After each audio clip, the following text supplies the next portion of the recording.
Story टोकरी आपके लिए लेकर आ रहा है बहुत सारे शोज जैसे Gonu Jha, twisted tales, lost animals और भी बहुत सारे शोज। और ये सब आप सुन सकते हैं storytokri.com पर या फिर Amazon music, Spotify, Gaana, Jio Saavn, Apple podcast and many more platforms. तो इंतजार किसका है, जाइए और सुनिए। आप सुन रहे हैं स्टोरी टोकरी।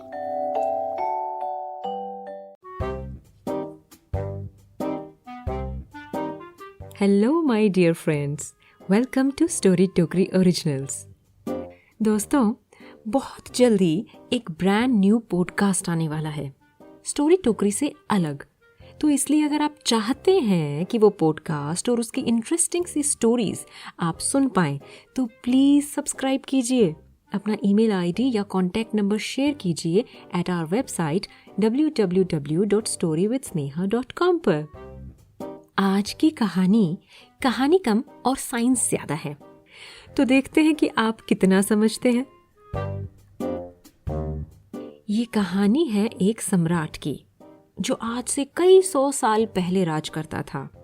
ये एक ऐसे वक्त की बात है जब उसने या उसके राज्य में किसी ने कभी हाथी नहीं देखा था।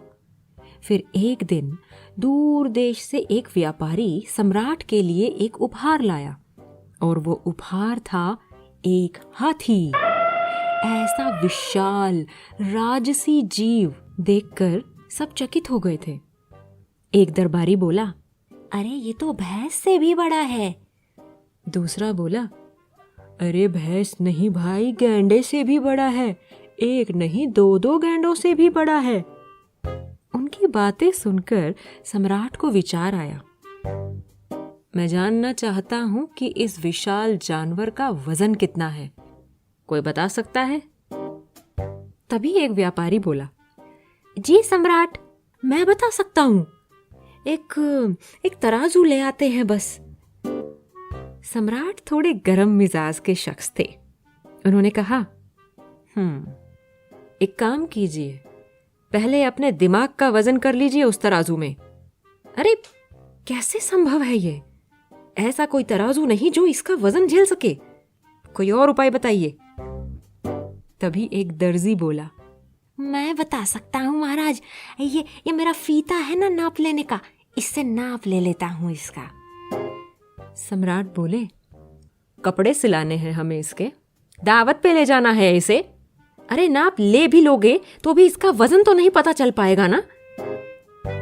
सम्राट ऐसे सुझावों से परेशान होने लगा कि तभी एक कसाई आगे आया और बोलने लगा, महाराज, मेरे पास एक सुझाव है, क्यों ना हम इससे पहले कि वो आगे बोलता, सम्राट बोले, खामोश खरगोश, हमें अपना हाथी जिंदा चाहिए। क्या कोई नहीं है जो ये बता सके कि हमारे हाथी का वजन कितना होगा? अजीब पहेली थी, सुलझाएं तो सुलझाएं कैसे? अब तो किसी की हिम्मत भी नहीं थी कि कोई सुझाव दे। सम्राट को गुस्सा आ गया तो तभी एक बच्चे की आवाज आई, मैं बता सकता हूं। सबने उस बच्चे की तरफ देखा।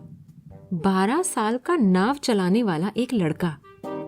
धीरे धीरे सब एक दूसरे के कान में बातें करके हंसने लगे कि जो कोई नहीं बता पाया वो ये बच्चा बताएगा।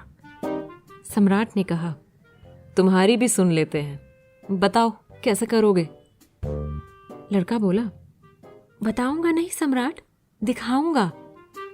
कल आप झील के पास अपना हाथी लेकर आ जाइएगा, और हाँ, एक और नाव और कुछ बड़े भारी पत्थर। ऐसा बोलकर लड़का वहां से चला गया। सब सोच में पड़ गए कि ये कैसा तरीका है। अगले दिन सम्राट हाथी और दरबारियों के साथ झील पर पहुंचे। लड़का अपनी बड़ी सी नाव लेकर पहले ही तैयार खड़ा था।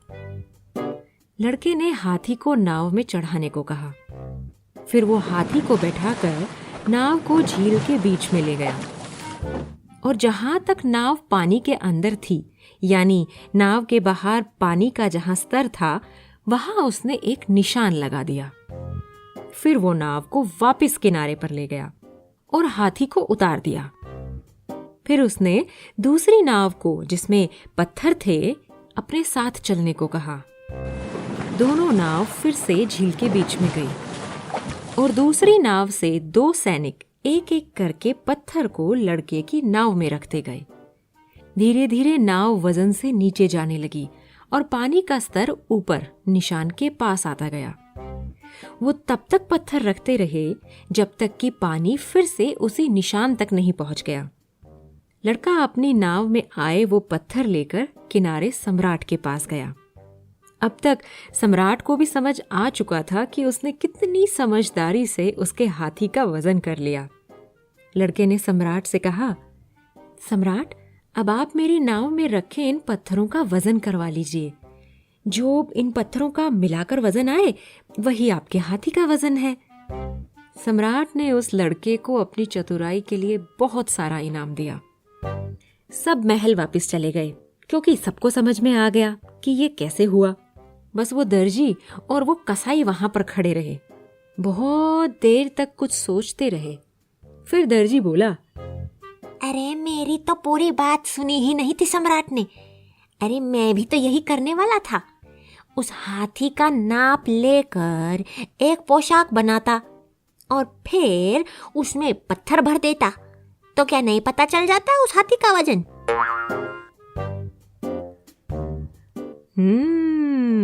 बच्चों, आप बताइए, क्या नहीं पता चल जाता है ऐसे हाथी का वजन? मैं इंतजार करूंगी आपके जवाब का। बस व्हाट्सएप कर देना @7018724771। बहुत ही जल्दी आपके लिए लाऊंगी ढेर सारी मजेदार कहानियां। बस सब्सक्राइब कर लेना आप और हमारा फेसबुक पेज भी लाइक कर लेना। और हाँ, सबसे इम्पोर्टेंट, अपना ध्यान रखिए। Eat healthy and stay safe.